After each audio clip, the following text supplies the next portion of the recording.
ఏమైంది బిడ్డ? జరిగింది తలుచుకుంటే ఇంకెన్ని రోజులు బాధపడదు. ఎట్లా మర్చిపోవాలి బాపు?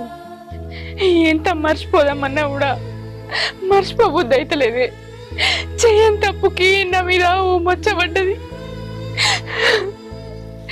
నేను ఏ పాపం చేసినో నా రాత గిట్లున్నది.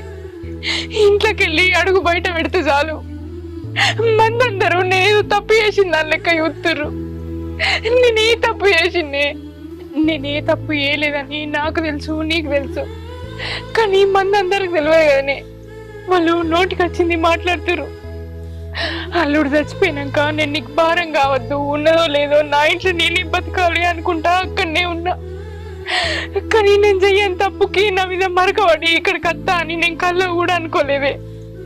ఇక్కడికి వచ్చి నేను నీకు ఒక భారం అయిందే బాపు. బిడ్డ నాకు భారమేంది? చెట్టు కాయ బరవా? నాకు నువ్వే భారమేం కాదు. ఎవ్వరు లేదని అనుకుని నేను నమ్ముతున్నా కదా బిడ్డ, నువ్వే తప్పు చేయలేదని.